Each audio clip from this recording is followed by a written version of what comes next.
Donald Trump affirme avoir mis fin à la guerre entre la RDC et le Rwanda. Mais que vaut réellement cette déclaration? Derrière les accords de Washington, s'agit-il d'une vraie solution? Ou d'une stratégie politique et géopolitique bien calculée? Décryptage. Abonne et active les cloches de notification pour ne rien rater de l'actualité africaine. Qui veut-on faire passer pour le dindon de la farce? Parfois une simple image vaut 1000 mots. Regardez attentivement celle-ci, avec ces 3 chefs d'État sur la scène. Suivez le body language. La scène est censée illustrer, matérialiser, représenter la résolution du conflit qui déchire la République démocratique du Congo. For more than 30 years, one of the worst conflicts on earth has been raging in eastern Congo. Millions and millions of people have been tragically killed, went on forever, and countless more have been displaced from their homes. Families have been destroyed.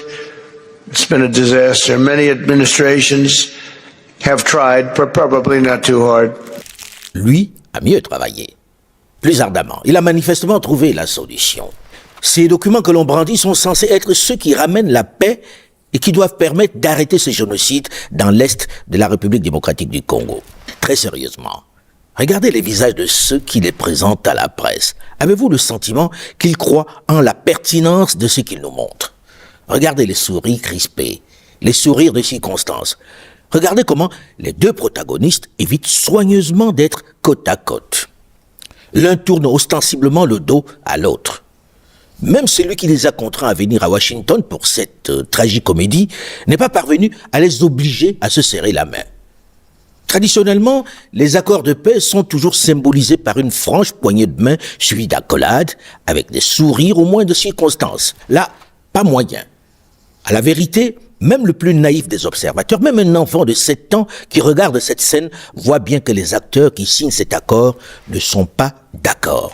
Je veux croire que ce jour marque le début d'un chemin nouveau. Un chemin exigeant, certainement difficile, mais un chemin où la paix n'est plus seulement un vœu, mais un cap. This agreement falters and things do not work out as they are supposed to. The responsibility will not lie with President Trump, but with ourselves.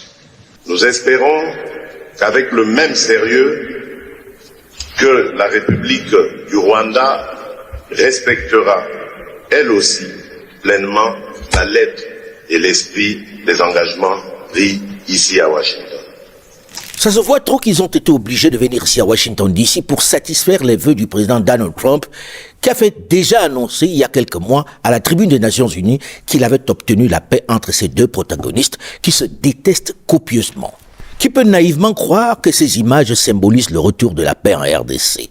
Il n'y a qu'à regarder avec quel enthousiasme le président de la RDC ouvre son exemplaire du document signé.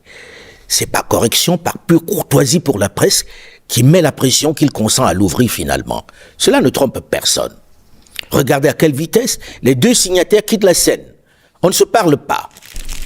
And the amount of visibility, energy, maybe pressure and, to resolve this problem has never been like this before. On a signé sous la pression du président des États-Unis d'Amérique qui fait feu de tout bois, qui dans sa campagne avait besoin d'une photo de famille symbolisant son action pour la paix. And today we're succeeding where so many others have failed, and this has become the 8th war that we've ended in less than 1 year. Such an exciting thing to do. This has been a really, because we're talking about 30 years of fighting, 30 years, much more than 10 million lives. Cette cérémonie se déroule dans le bâtiment de l'ancien Institut américain pour la paix, rebaptisé la veille même Institut Donald Trump pour la paix. Une dénomination dont se dit fier le président, qui se définit désormais comme le grand pacificateur. And thank you for putting a certain name on that building. I came, I said, boy, that is beautiful. That blew up last night. They said, that's a great honor. It really is. On this building, it's a great honor. Thank you very much. I assume you had a lot to do with that. Just a little bit, yeah. Thank you. Appreciate it. Figurez-vous que dans la foulée, la FIFA lui a donné un prix spécial pour la paix. FIFA. Please welcome the very first winner of the FIFA Peace Prize, Mr. Donald J. Trump. Please.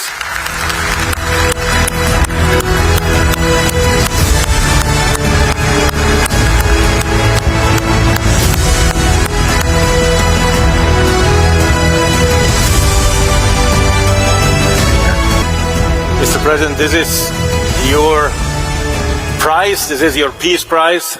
There is also a beautiful medal for you that you can wear everywhere you want to go. Right now. Okay, let me hold. Fantastic. Well, thank you very much. This is truly one of the great honors of my life. And beyond awards, John and I were discussing this. We saved millions and millions of lives. India, Pakistan, so many different wars that we're able to end, in some cases a little bit before they started, just right before they started. It was going to be late, but we got them done. But most importantly, I just want to thank everybody. The world is a safer place now. The United States 1 year ago was not doing too well. And now I have to say we're the hottest country anywhere in the world, and we're going to keep it that way. Tout flatteur vit aux dépens de celui qui l'écoute. On dit souvent, comme je le disais tantôt, qu'une image vaut parfois 1000 mots. Sur ces images, on voit qui est satisfait de son affaire et qui est la victime. And now our country is the hottest country anywhere in the world. We're the hottest country anywhere in the world. Nobody's ever seen anything like it. These accords provide everything needed to end this conflict once and for all. Dans cette séquence, il y en a deux qui se partagent les numéraires, tandis que l'un achète la paix. La chose la plus volatile. Mais lui a-t-on laissé le choix? Nous espérons qu'avec le même sérieux que la République du Rwanda respectera, elle aussi, pleinement la lettre et l'esprit des engagements pris ici à Washington. Chacun voit et ressent le dépit du président Félix Tshisekedi, qui malgré les réticences se retrouve dans cette arène. Pendant quelques heures à Washington DC, il a manifesté son peu d'empressement à signer l'accord. On est passé à côté d'un incident diplomatique, ce qui a d'ailleurs retardé le début de l'événement. Mais sous pression, dans la capitale américaine, sous le climat ambiant, il avait peu de marge de manœuvre. Pourtant, le président américain, malgré ces images, annonce que désormais, les deux dirigeants vont à l'avenir passer beaucoup de temps à se donner les accolades et se tenir par la main. Tiens donc. Look at them. Look at the way they love each other. Je ne sais pas comment il fait pour voir cet amour. Si vous le voyez, faites-moi partager votre filtre. J'ai certainement une loupe déformante. En espérant que ceux qui continuent de se battre avec violence sur le terrain, au moment même où l'on signe cet accord, finissent par les écouter et s'aimer eux aussi, se tenir aussi par la main. Parce que depuis quelques jours, sur le terrain, les combats font rage et les déplacements des populations s'intensifient. L'AFC M23 poursuit son inexorable avancée et gagne du terrain à RDC. Ils ont même conquis ces dernières heures des villes stratégiques et même abattu un hélicoptère avec le remarquable dispositif anti-aérien dont ils disposent. Vous avez bien entendu, je suppose, qui les équipe. Pendant ce temps, à Washington, on parle de mettre fin à la guerre. They've spent a lot of time killing each other, and now they're going to spend a lot of time hugging, holding hands, and taking advantage of the United States of America economically like every other country does. Au fait, qu'est-ce qu'il y a dans cet accord qui a mobilisé tant de personnes, qui a contraint plusieurs chefs d'État africains et du Moyen-Orient à effectuer le déplacement? En quoi est-il révolutionnaire? Qu'est-ce qu'il change pour les Congolais en général et les populations de l'Est de la RDC en particulier? Cet accord que j'ai parcouru, en toute objectivité plusieurs fois, interroge sérieusement sur la connaissance réelle du terrain par ceux qui l'ont rédigé. Je ne crois pas une seule seconde qu'il porte la marque ou la trace d'une main congolaise. Il commence par le respect de l'intégrité du territoire de la RDC. Dans ma carrière, qui commence quand même à être un peu longue, j'en ai lu des accords de paix, mais celui-ci me paraît quand même par endroits lunaire. Première observation, on dit dans l'accord ceci, tenez-vous bien, les deux États, c'est-à-dire la RDC et le Rwanda, s'engage à identifier, localiser et neutraliser les forces des FDLR, les forces Hutus vengeresses, qui occuperaient la frontière entre les deux pays et subséquemment la levée des mesures défensives du Rwanda. En gros, on entérine le fait que le Rwanda, qui est sur le territoire congolais, est en position défensive. Waouh! C'est l'agresseur qui serait en position défensive? Et c'est au Congo de chasser les FDLR pour qu'ils se retirent. Je n'ai manifestement pas vu le même film. Je pense que seuls les rédacteurs de cet accord ont vu cette version du film. On ne compte plus les rapports des Nations Unies, de tous les observateurs internationaux, qui ont expliqué en des termes clairs l'action d'ingérence, de pillage et de déstabilisation du Rwanda. Son entrée sur le sol congolais. And I'm the one controlling Goma. C'est clair ou pas? Et pourtant, selon cet accord, le Rwanda serait la victime qui ne fait que se défendre. Our only objective is and has always been for our country to be safe and secure after having endured so much tragedy. Respect. Se défendre sur le territoire de quelqu'un. Chapeau bas au président Paul Kagame qui a su vendre son narratif, son lobbying à Washington DC et sur le plan international est manifestement très très fort. Conditionner le retrait des forces de défense du Rwanda à la neutralisation des FDLR, les milices rwandaises Hutus réfugiés au Congo, dans lesquels se retrouveraient des génocidaires de 1994, est juste lunaire. Je fais juste un calcul rapide. Un génocidaire de 1994, qui avait, disons, juste 20 ans au moment des faits, doit avoir aujourd'hui 51 ans. Et il serait encore un dangereux combattant sans le sou dans la forêt, frappant régulièrement le Rwanda, menaçant la sécurité du Rwanda. Résistant le bonhomme. Pourquoi ne parle-t-on pas aussi des gendarmes katangais du temps de Mobutu pendant qu'on y est? Le président Paul Kagame dit en gros, si vous ne désarmez pas ces combattants, je continue d'occuper votre territoire et de l'exploiter. Et bien, comparaison n'est peut-être pas raison, mais imaginez-vous un seul instant, les États-Unis d'Amérique ou l'Union européenne demandaient à l'Ukraine de désarmer pour que la Russie commence à retirer ses troupes de son territoire. Certainement pas. Là-bas, on arme un peu plus chaque jour l'Ukraine contre la Russie, pendant qu'ici, on demande de désarmer la RDC. Cherchez l'erreur. Le simple fait que des soldats d'un pays étranger soient sur le territoire d'un autre ne constitue-t-il pas déjà en soi un acte de violation territoriale? Pourtant, c'est au pays envahi que l'on impose de désarmer.